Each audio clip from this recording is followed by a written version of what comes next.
Hello everyone! Welcome back to Doc GILMAC online tutorial. Grade 10 Mathematics tutorial. Are you having a hard time in finding the constant k or coefficients k of polynomials p of x, where x minus a is a factor of p of x? Worry no more, because the topic I will be discussing for today is simply finding coefficients k of polynomials. Recall, when do we say that x minus a is a factor of the polynomial? If you perform division p of x over x minus a and the remainder is equal to 0, then we can say that x minus a is a factor of the polynomial. How do we solve the missing constant k or coefficients k of polynomial if x minus a is a factor of p of x? Consider the steps using synthetic division. Step number 1. Set up the synthetic division. Step number 2.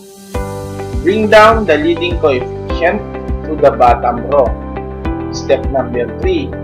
Multiply by the value just written on the bottom row. Step number 4. Add the column created in step number 3. Step number 5. Set the remainder equal to 0 and then solve for k. Consider illustrative example number 1. X cubed plus kx squared minus 9x minus 45 divided by x plus 5. In this given example, x plus 5 is a factor of the given polynomial. So using synthetic division, we must determine the numerical coefficients of the given polynomial. So we have 1, k, negative 9, and negative 45. Take note, k is unknown. Divided by negative 5, since the given divisor is x plus 5. Let's continue solving it.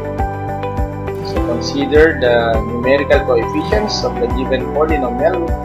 1, k, negative 9, negative 45, divided by negative 5.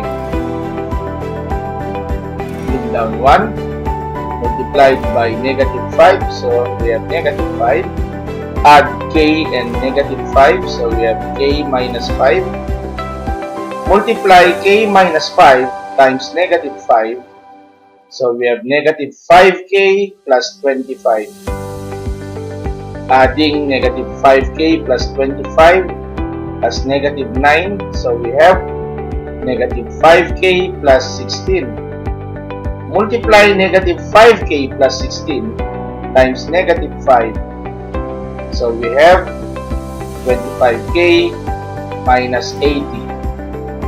Adding 25k minus 80 plus negative 45. So we have 25k minus 125, which is our remainder.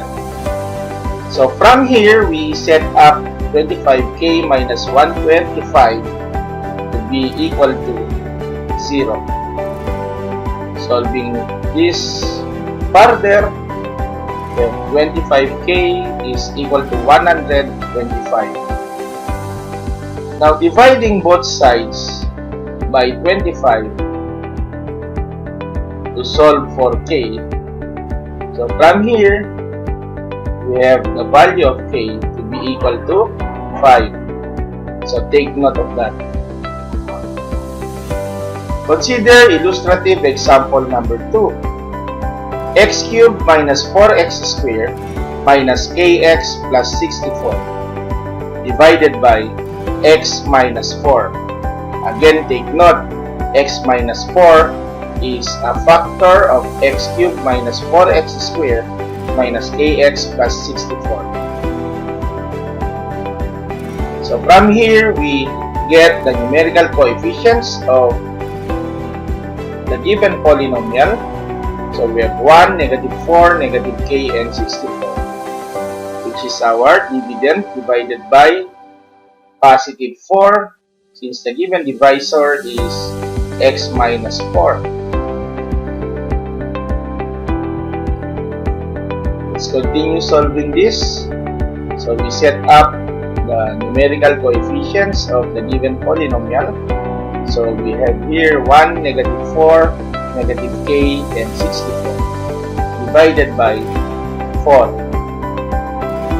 Bring down 1, multiplied by 4, add 4 and negative 4, so we have 0, multiplied by 4, so we have 0, adding negative k and 0, so we have negative k. Negative k times 4 is negative 4k, adding negative 4k and 64, so we have negative 4k plus 64. This is simply our remainder. So from here, we set up an equation to be equal to 0 for the remainder. Negative 4k plus 64 is equal to 0. Simplifying further, we have negative 4k is equal to negative 64. Dividing both sides by negative 4. So from here, we have the value of k to be equal to 16. Again, I would like to thank you for watching Doc GILMAC online tutorial. Stay tuned for my next tutorial. Stay safe, everyone, and may God bless us all.